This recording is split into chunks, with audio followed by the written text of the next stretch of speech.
Hello everyone, you're listening to the Earful Tower podcast, and I don't want to alarm you, but it's an emergency episode today. An emergency episode of the Earful Tower. Why? Because, well, look, when you do a book launch and there's all kinds of chaos going on, then you do an emergency podcast episode. I've got a friend in the studio, more on that in a second. I want to start off by dedicating this episode. I'm going to dedicate the whole episode to a very special listener. Her name is Maria Trenzado. And what she's done is she's gone in on the Kickstarter, which I'm going to talk about in a second, and pledged at the level of an episode dedication. This kind of pledge is what's going to make this book published. It earns a proper dedication, and that's what you're getting now, Maria. Thank you from the bottom of my heart for being one of the biggest supporters of this show. Maria's a woman I've met a couple times over the years. She's been listening for a very long time. A lovely woman. The kind of generosity that doesn't come around very often in this world. And, well, you know, I'll tell a little story. When I did the honeymoon trip around France with Lena, she got in contact and said, you know, I'm really enjoying this honeymoon. If you go through this particular town in Provence, I have a little place there. You're welcome to stay. And we did, and it was lovely.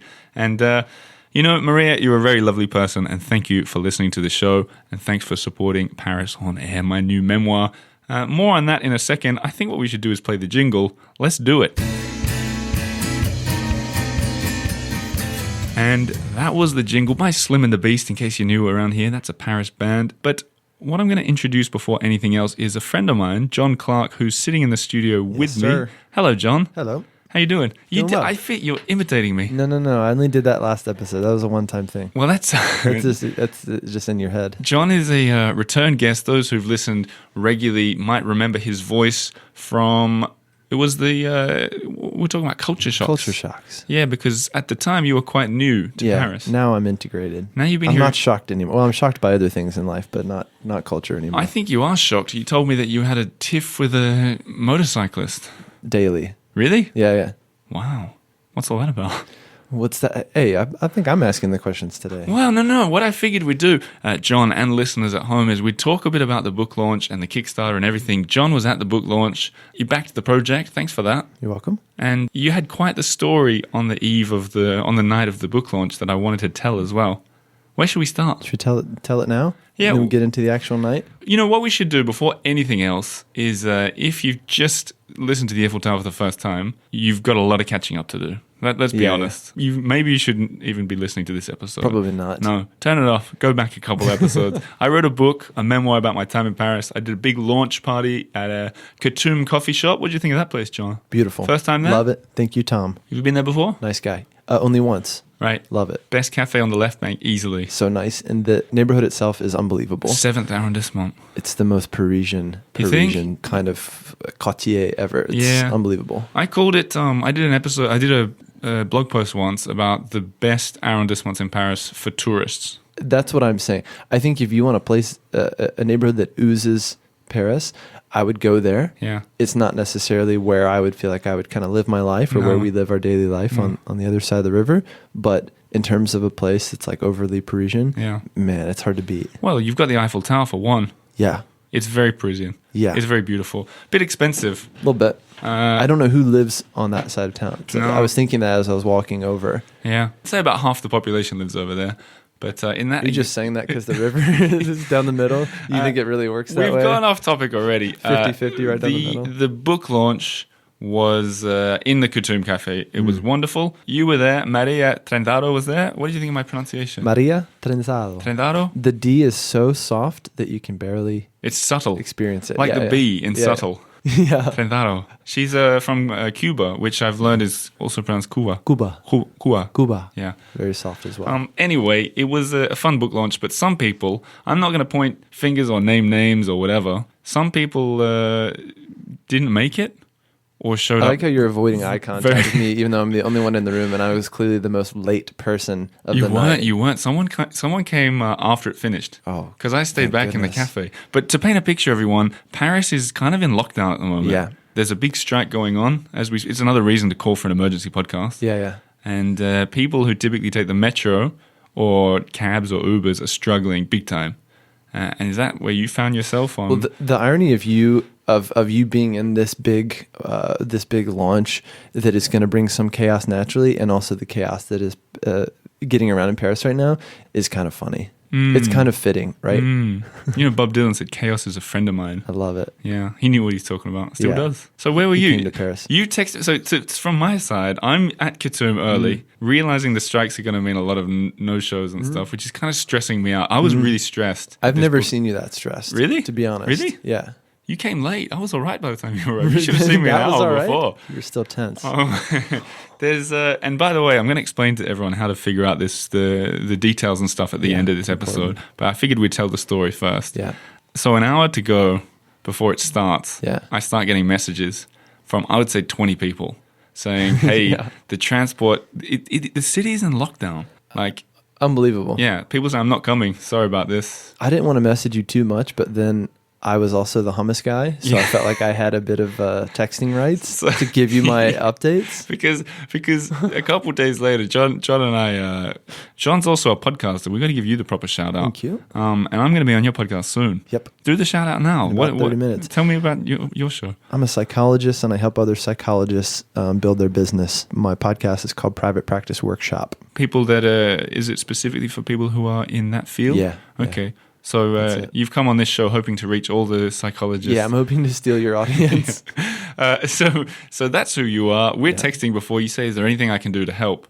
And when you texted, I don't know if that was an empty gesture. Well, it was actually started either Monday or Tuesday night when you and I were having a beer. Yeah. You were asking me, how serious are you about the hummus proposal, which is the name of my memoir. But we got to rewind first because you texted me first. Yeah, said, how can I help? I can do? Was that an empty gesture or was that for real? A little of both, and I'm from the South, so that's kind of something we always do. Where I was like, "Hey, how can I help?" But I'm really hoping you won't ask me to bring hummus. Right. Well, you did. At the time, I was talking to someone. We should make hummus, and I said, kind of also a bit offhand, I was like, "Hey, if you know how to make hummus, cheap, easy." This is what's going through my head. Yeah, you're clearly a dude who's never made hummus. Never made hummus. It's cheap, it's easy. It's cheap, but it's not easy. So you had every right to say, you had every right to say no, but you said, "I'm your man." Yeah. Right? Oh, I said I'm your man, and then I muted the phone and went and asked my wife if we knew how to make hummus or if we had like the equipment for it. And she looked at me and was like, "Are you kidding me? Absolutely not." Really? She was like, "How many people?" I'm like, 50? Yeah. Question mark. And she was like, "You're an idiot." Really? You need a food processor. That shows how little both of us know about hummus. I know. I'm not even quite sure how to pronounce it still. Yeah, I know. Hummus? You were tripping on that all night. I thought it was hummus. That's why you're so stressed that night. So you're the hummus guy. You decide to buy it instead. So I had every intention of making it for 50 people. And then after we had a beer the other night, I'm on my way home. And this is also a glimpse into my Parisian life, is that I have my spots like in our neighborhood near Pigalle, Montmartre. Yeah. And one place is my falafel spot. And I go in. It's right next to what you call your favorite red light spot, isn't it? Yeah, very, very close. They're open all night. And I went in there. And I go in a couple times a week, and you can get a falafel sandwich for €5.50. Where is this? Which is an amazing deal. Is it? Really close to my house, just kind of around the corner, closer to Saint-Georges. And so I went in, and after I bought my falafel sandwich as usual, I'm like, "Could you do hummus? What would it take to do hummus for 50 people for a party?" Yeah. And it was clearly something he's never done before. Yeah. That's the kind of place it is. Like he doesn't even have the gear for it. Yeah. It's such a tiny hole. He in the probably wall turned place. around to his wife and was like, "What the hell is this hummus? Give me a number. Give me a number." Yeah.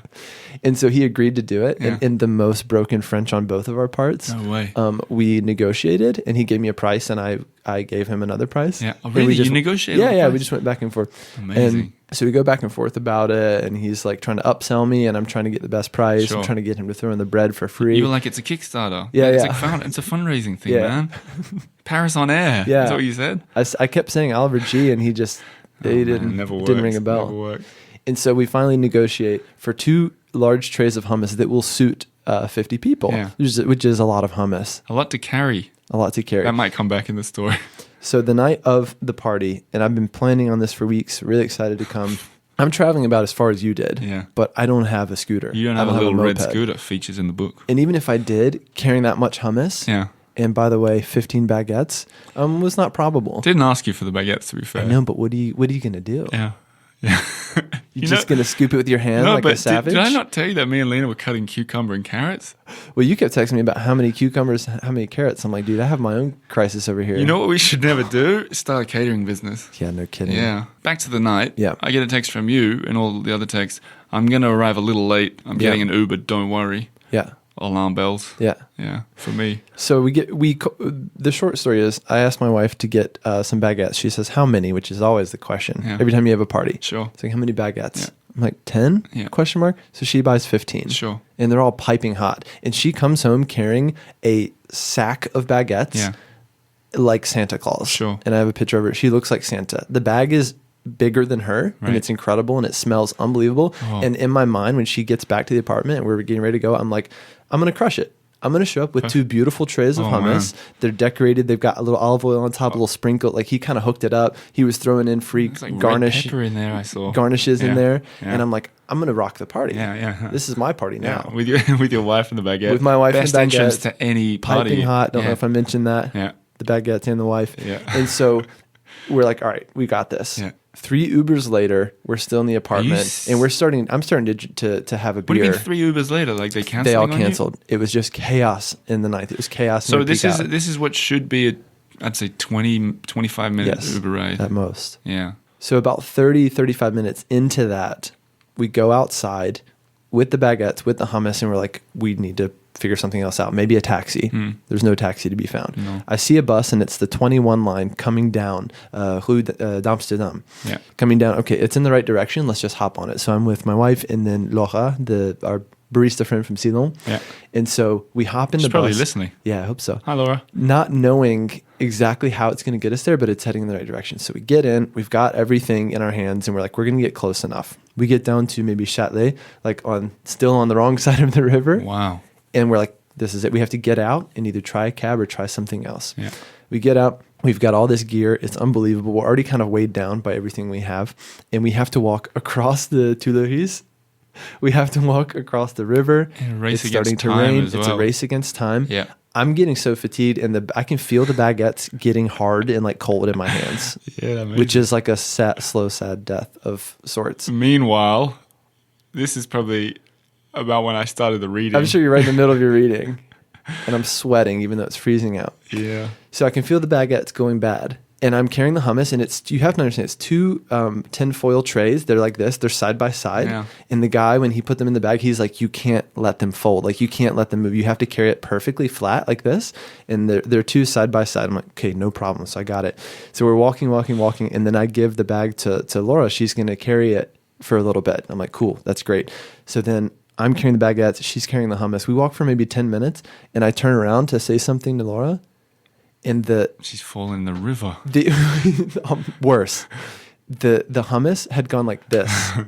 It had up. folded up and gone vertical because no. I didn't tell her that they needed to stay perfectly flat. And they were so pliable and flimsy that the hummus starts oozing out the middle. There's olive oil everywhere. And Oh, what a nightmare. I didn't know any of this, actually. And she felt so bad. And I'm like, my hummus is ruined. My baguettes are cold. And I'm going to ruin this Kickstarter. Yeah. This book's not going to get funded Because of me. people in there, I was like, we're going to start, and people are like, I can't listen to a reading without at Without least hummus. some sort of dip, olive oil based dip. That's what they were saying. Yeah. Yeah. It's weird they're all forget it. having that I thought. said, forget it. We've got to start. But you made it. Yeah, so we made it. We showed up so unbelievably late. We walked after a 40-minute walk after hummus spewing out the It's sides. so touching that you guys did that. Yeah. And I'm That's very the story. grateful. I'm very grateful that you did it. But by some accounts, you didn't even have the worst story. That's what I heard. Someone emailed me who didn't make it. And just to stress, it is chaos. Like even on a scooter, I can weave through the traffic. It's still hard for me because the traffic's just blocked. A lot of the scooters are going up on the paths and stuff. Yeah. But someone took a metro, and the metros are insane at the moment. If you go at peak hour, which is unfortunately when the launch was, you're going to get stuck, right? Yeah. Like it looks like hell down there.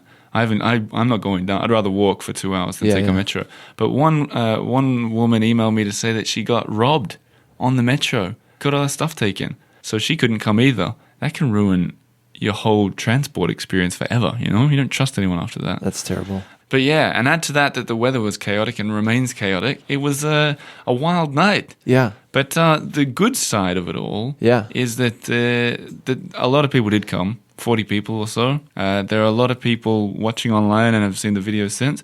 And most happily for me is that the Kickstarter's working. It's going great. It's going really, it's going gangbusters. You say that in America? Is that an American thing? Well, we don't, but you can. You know what I mean? Yeah. So as we're doing this emergency podcast, it's raised 80% of the goal. It's unbelievable. In 2 days, which that's a success. You know what? I got an email from Kickstarter. There's a few backstories I'm going to share with you guys now as well. Maybe John, I'm not even sure you know these stories, but one is Kickstarter emails you and says, "Hey, congratulations, you've got 100 backers. Well done," which is nice and everything. And then tell me what you think of this. They write, "You know what you should do?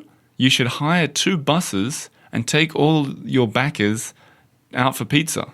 And I was like, Firstly, everyone's around the world, doesn't make sense. Secondly, if you're trying to raise money for something, wouldn't hiring 2 buses and buying pizza for everyone just set you back a lot? What do you think of that? I don't know. I don't know. How much does it cost to hire a bus? I don't know. That's a good question. It seems like an odd thing. Yeah. Anyway. Here you can't hire a bus to save your life in Paris. That's the cool irony of that email. It is a bit weird. I don't even know if you can get pizza right now, for that matter. Well, actually, we got pizza. What, at the event? Yeah, at the event. Yeah, I got that as well, because I didn't know if the catering was going to arrive. So we showed up and you had already read the excerpt. Yeah. So tell me how that went. It was good. It was so for me, on my part, I was stressed already because of everything we've mentioned. But we go into Khartoum, lovely coffee shop. Yeah. Tom, who was on, I think, the 3rd maybe ever episode of this show, way back before your time. Yeah. John, I reckon you wouldn't have heard that one. Probably wasn't born yet. Yeah. And Khartoum is one of the places where they don't really like people coming in sitting on their laptop all day. I think he said on the show back then, which is a pretty divisive opinion among cafe owners and cafe goers. Very French. And their Wi-Fi isn't very good as a result. They don't want people sitting on their Wi-Fi. And I'd gone in there for a test. You need really good Wi-Fi to stream. Yeah, of course. And it's an old stone building, and we're in the back of it, and you can't get normal Wi-Fi off the street. So I went in there and tested it. Seemed all right. Went in there on the night, just wasn't working. And I was planning to stream it on YouTube and Facebook. And I was there an hour and a half before, and I spent maybe an hour and 15 minutes on this internet thing. And in the end, we filmed it at the front. We were meant to film it at the back. Made worse by the fact that guests, because of the transport strikes, were arriving really early, like an hour and a half early. And they came in, and you want to greet them and be like, "Hey, welcome." Yeah. But I was kind of like, no, don't. And it's a public cafe, so what are you going to do? I was tearing my hair out. But was it closed to the public yet at that point? It was closed to the public, but the doors were unlocked, so people were just walking in. And were any strangers coming in? No, I don't think so. Okay. No, because it was, it all fogs up in there. there. They did. They're fans now. Yeah. So there were a couple of people that Hopefully didn't know supporters. what they were. They were like plus ones who seemed to enjoy it. But by the time it started, the internet was all right. The YouTube cut out a bit, but I've re-uploaded it, and that's a good point. If you want to see, I read the first 2 pages of the book, and it went down well. I think people enjoyed it, because it's meant to be funny, and it's kind of weird to read something funny to a crowd. It's like you're trying to do stand-up comedy or something. But did you read it verbatim? Yeah. What do you mean? As if?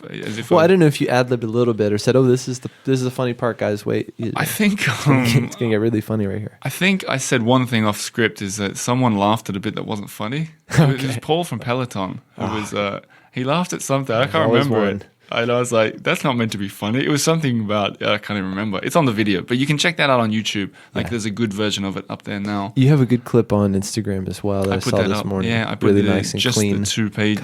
Because Lena filmed it. My wife filmed it, and I put that straight up on Instagram as like a 2-minute video or something. So after this thing being like 2 years in the works, right? Yeah.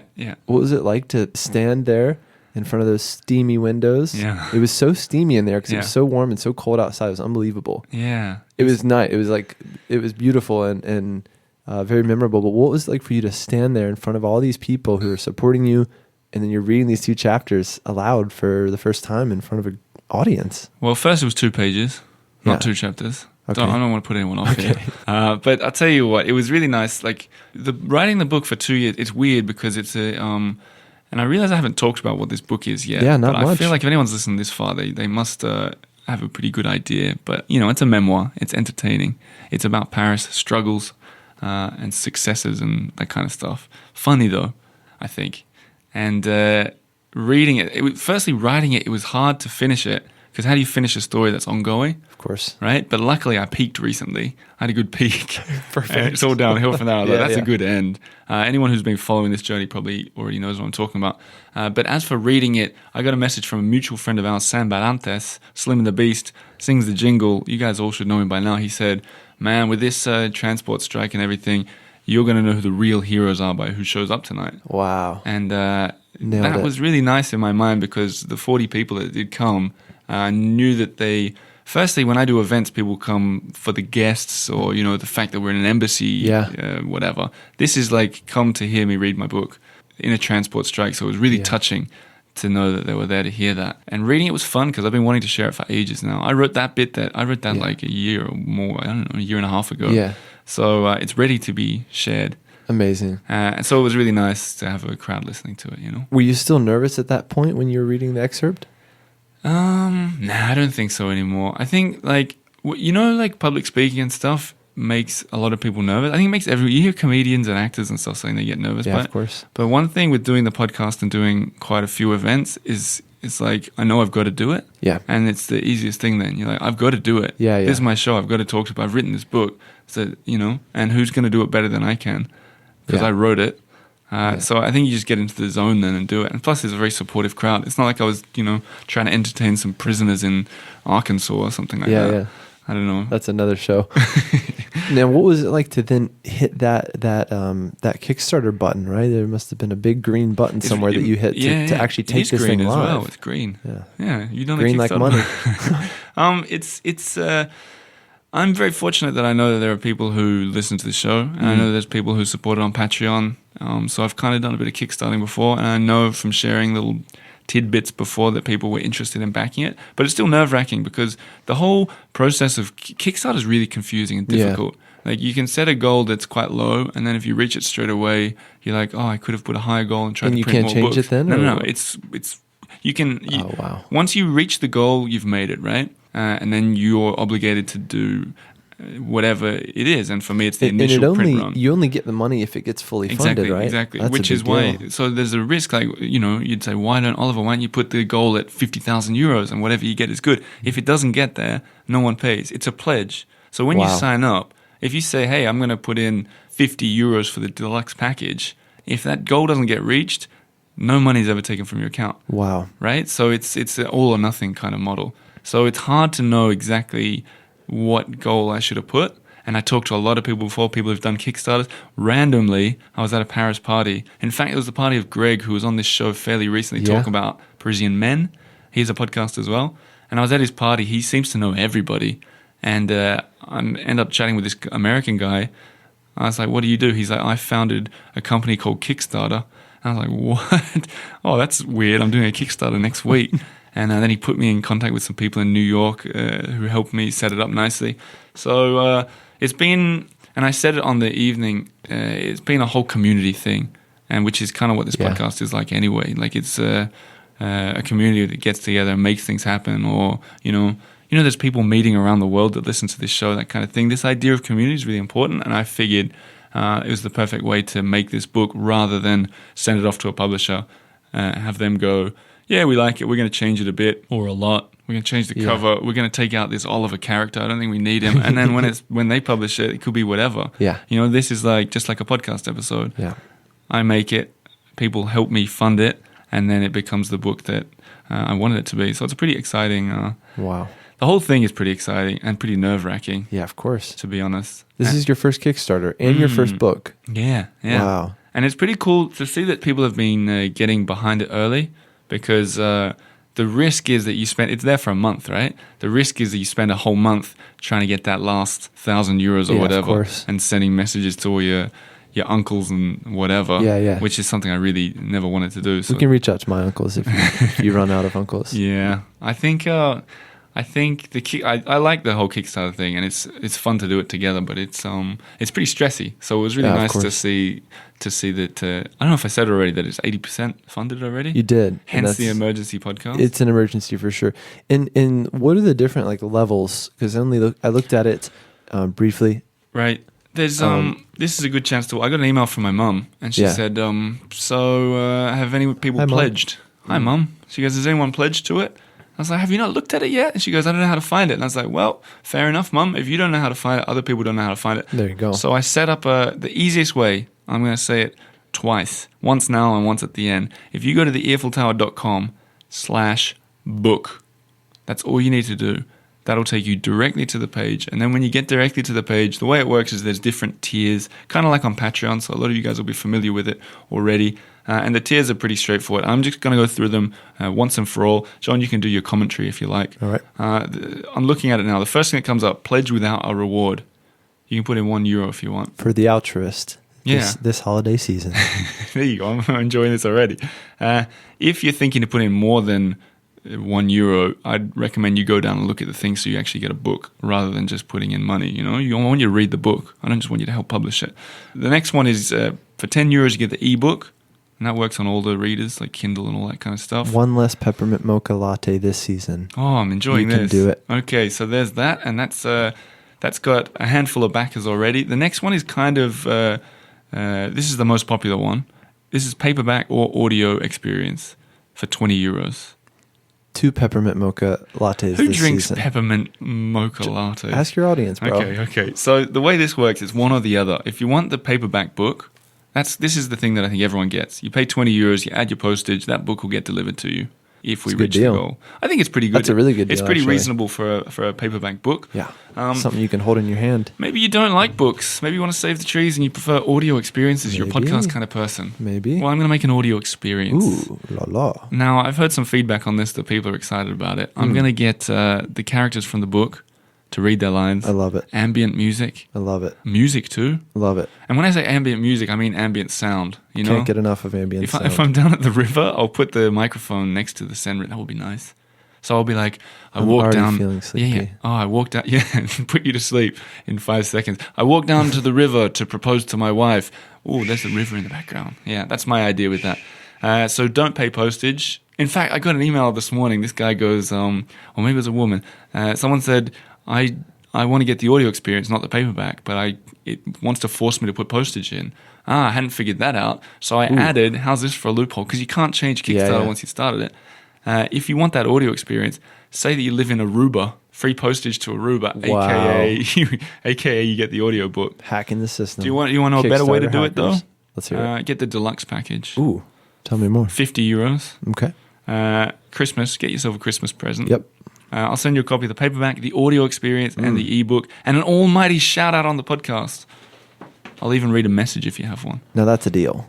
That's pretty cool. That's what we call a package deal where I'm from. Where are you from? From Roanoke, Virginia. What did you say first? Roanoke, Virginia. Roanoke. Is that in the song Wagon Wheel? It sure is. Is it? And you know who wrote that chorus for Wagon Wheel? Bob Dylan. Darn tootin'. It all comes back to Bob Dylan. Love that song. Okay. We digress. Deluxe package, and that's been popular. That's cool because then you get the audiobook and the paperback. That's a good amount of value for the money. I think so. Yeah. I think if someone messaged me and they go, Oliver, I love the show. What should I get? Come on, be honest with me. Yeah. I'll say that one. Yeah. I wouldn't go. I'd go say, 50 or go home. I wouldn't use or those go words. home and go 50. Go home in that order. And pledge. And then there's a couple more pledges. You guys can explore this properly. I added the quotes, by the way. Do you see the quotes of what people said about the book? Amazing. Read the John Baxter one. John Baxter, I don't need to read it. He called me the crocodile. It's a long one, but it's worth it. No, the Crocodile Dundee of Paris. That's the so line. amazing. But next to where the next pledge is the one from Caroline de Maigret, the face of Chanel at one point. Yeah. So I messaged her and I was like, look, I've got this book. This is kind of fun the way this works. I was like, I've got this book. I know you're a busy woman, but if you wouldn't mind with, like a quote, blah, blah, blah. And she goes, yeah, send it over. And I was like, okay. So you sent her the manuscript? I sent her over. Wow. I sent it over, and she goes, I'll have a look, and I'll give you something if I like it. Yeah. And I was like, okay. And she says, remind me in a couple of days if you don't hear back from me. She's a busy woman. Fair enough. So a couple of days pass, and I'm like, maybe she doesn't like it. And this is right before the launch. I was like, hey Siri, remind me to call Supermodel in 2 days. I was thinking, imagine if right before the launch she goes, don't like the book. I'm not going to give you a quote. Good luck with your launch. It would have killed me. But instead, I was like, hey, a little 2-day reminder. And she goes, this is how she responds. Oliver G. has the talent of finding love and humor, in Paris's smallest details. He definitely is one of our greatest Parisian voices. Wow. Yeah, I almost fainted. Crushed it. Yeah. I was like, can you do any better?